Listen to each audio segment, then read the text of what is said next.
Entreprendre heureux, c'est mieux. Bienvenue dans Bien dans ta boîte.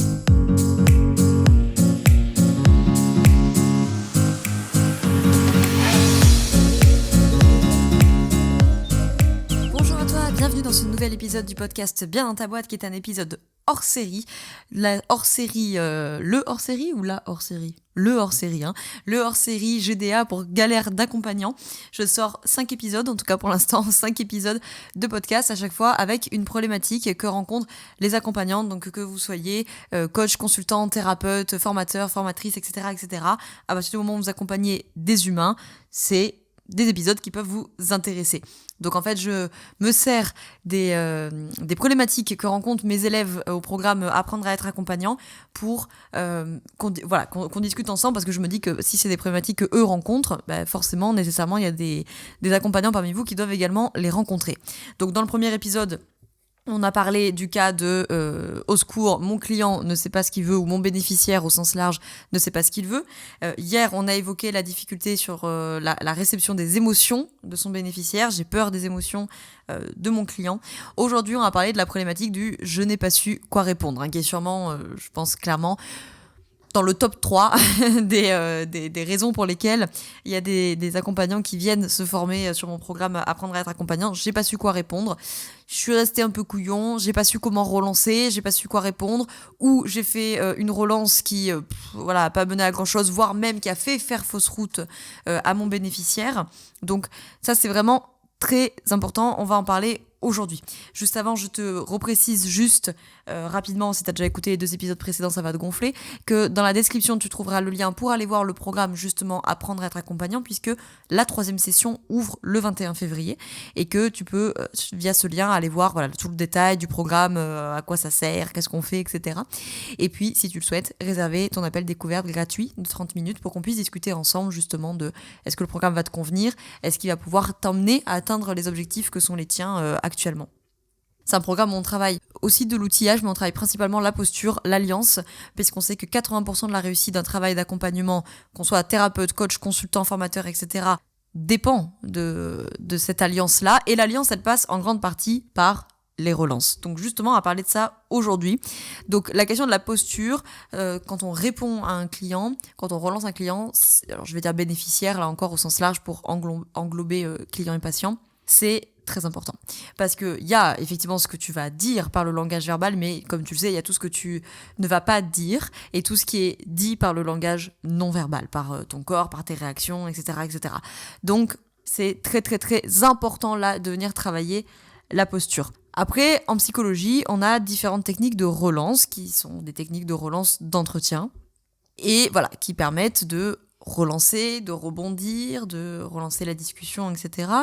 Tu vas avoir tout simplement des techniques de relance comme la reformulation, par exemple, tout simplement, qui consiste à dire « Ok, donc si je comprends bien, ce que vous êtes en train de me dire, c'est que blablabla, oui, non, voilà. » Ça permet de relancer, ça permet de s'assurer qu'on a bien compris, et ça permet évidemment de rendre aussi aux bénéficiaires la possibilité de dire « Non, c'est pas exactement ça que je voulais dire, ce que je voulais dire, c'est que blablabla. » Et ça l'aide à préciser, donc ça aide à cheminer dans sa pensée. D'ailleurs, j'avais une de mes profs de psycho qui nous avait dit un jour « Votre travail, c'est certainement pas de faire parler les gens, votre travail, c'est de les aider à élaborer leurs pensées. » Et j'avais trouvé ça très beau, très juste, et je pense que c'est vrai pour tous les professionnels de l'accompagnement au sens large.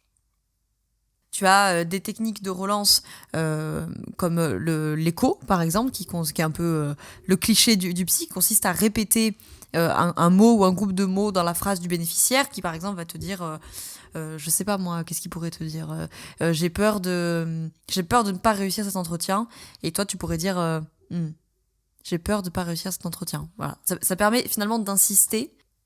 Et encore une fois, de faire préciser ou de faire développer du coup au bénéficiaire ce qui vient ensuite, ou des fois on vient juste répéter un seul mot de la phrase. Ça permet de souligner, entre guillemets, et de faire comprendre au bénéficiaire que vas-y, process, va plus loin là-dedans, parce que là, il y a un truc qui est important. Alors, je vais pas toutes te les faire, ici, les techniques de relance, on les voit en détail dans la 3e journée du programme, mais par exemple, il y a aussi le jeu de la naïveté. Alors, le jeu de la naïveté, c'est quand, en tant qu'accompagnant, tu vas feindre de ne pas comprendre ce que veut dire le bénéficiaire pour le pousser un petit peu dans ses retranchements, par exemple. Donc tu pourrais lui dire quelque chose du type peut-être que c'est moi qui comprends pas bien ce que vous voulez dire, mais je comprends pas ce point. Vous êtes en train de me dire que blablabla et en même temps vous me dites que blablabla. Voilà. Donc c'est ça, le jeu de la naïveté, on va feindre de ne pas comprendre. Ça permet là aussi de remettre entre guillemets la balle dans le camp du bénéficiaire qui va devoir, encore une fois, éclaircir, préciser, spécifier, etc. Donc en tout cas, ce qui est important, là je vais pas faire tout le détail de toutes les techniques de relance, mais ce qui est important, c'est que ces techniques de relance, moi mon objectif à la fin du programme, c'est pas que vous sachiez me les régurgiter par cœur dans un examen. Je veux dire, ça n'a aucun intérêt. Ce qui est important, c'est de maîtriser cette posture, de comprendre ces techniques de relance pour aussi comprendre que face à la phrase d'un bénéficiaire, on pourrait avoir différentes techniques de relance. Mais que justement, ces différentes relances ne vont pas amener le bénéficiaire au même endroit. C'est ça qui est très important. C'est que il faut qu'il y ait un cheminement. Et ça, c'est quelque chose que j'ai beaucoup vu, notamment dans la première promo du programme Apprendre à être accompagnant. C'est des fois ce piège, entre guillemets, de certains accompagnants qui vont justement de relance en relance sans trop savoir où ils vont. Il faut que tu aies un objectif, entre guillemets. C'est-à-dire, toi, c'est toute la difficulté de toute façon d'être accompagnant. C'est ça le travail de la posture. Le travail de la posture, c'est que en tant qu'accompagnant, tu es en train d'écouter ce que dit ton bénéficiaire, d'écouter tout ce qu'il ne dit pas, de l'observer. Et dans le même temps, tu dois t'observer toi, tout ce que tu dis, tout ce que tu dis pas, comment tu réagis, qu'est-ce que ton non-verbal réagit.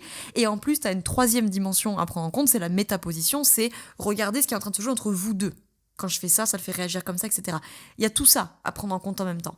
Donc, ça, c'est évidemment aussi l'expérience et la pratique. C'est pour ça qu'on pratique beaucoup dans le programme. Mais à force, avec la pratique, quand ton bénéficiaire il va commencer à aborder un sujet, tu vas dire « Ok, je vois à peu près où est-ce qu'il faut que je l'emmène. » Et pour l'emmener là-bas, j'ai intérêt à plutôt répondre comme ça. Je pourrais aussi répondre en écho. Mais en écho, je vais insister sur quelque chose. Je vais l'amener à certainement se dire « Ah tiens, mon praticien, il insiste là-dessus. » Je dis praticien en sens large, hein, mon consultant, voilà. Il insiste là-dessus, c'est que d'ailleurs quelque chose d'important. C'est pas tout à fait la même chose que si tu le fais reformuler, par exemple. Si tu reformules en disant « Est-ce que je comprends bien ce que vous êtes en train de me dire ?» Tu vois, ça n'a pas la même... tu vas pas l'emmener au même endroit. Et ça, c'est important de maîtriser ça parce que souvent, dans la problématique du « je n'ai pas su quoi répondre », il y a soit le bénéficiaire qui t'a balancé, entre guillemets, un pavé dans la mare, et là, tu t'es retrouvé un peu genre « merde, putain, je suis désemparée, je sais pas quoi répondre ». Et donc là, je t'évoque qu'on a aussi des petites phrases joker, je les évoque dans le programme pour arriver justement à se dépêtrer de ce genre de moments, de situations. Et puis, il y a des fois le fait qu'on est allé de relance en relance en relance. À un moment donné, on s'est soi-même, en tant que praticien, on s'est perdu. Et des fois, on a des bugs, on se dit, mais putain, pourquoi je suis là ? Qu'est-ce que je voulais lui faire dire à la base ?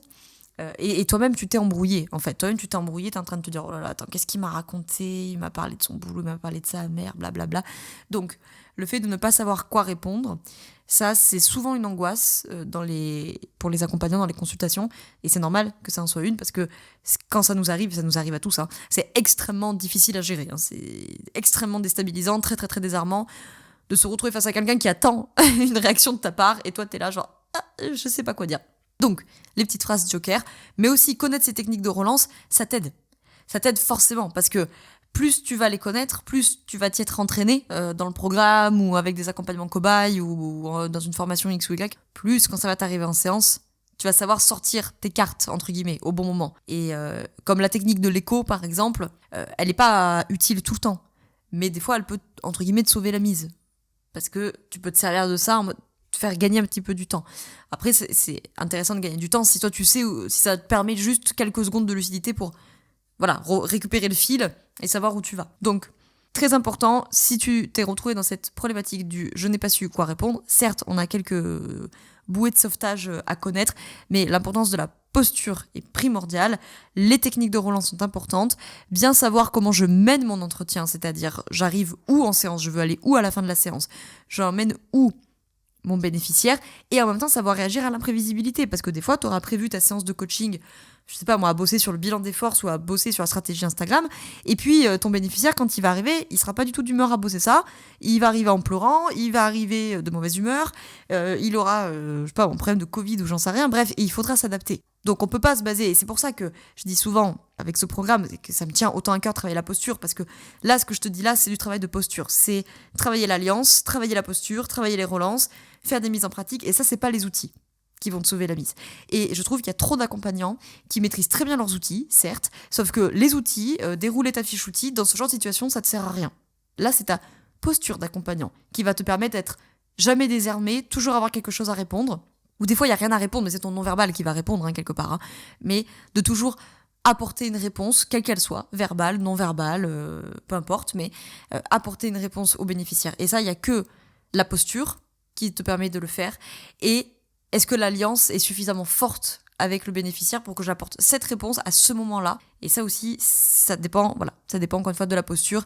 Et la posture et l'alliance, c'est pas les fiches outils qui vont t'aider à le faire. Voilà, j'espère que cet épisode t'a plu et qu'il t'aura apporté quelques éléments de réponse sur ce sujet-là.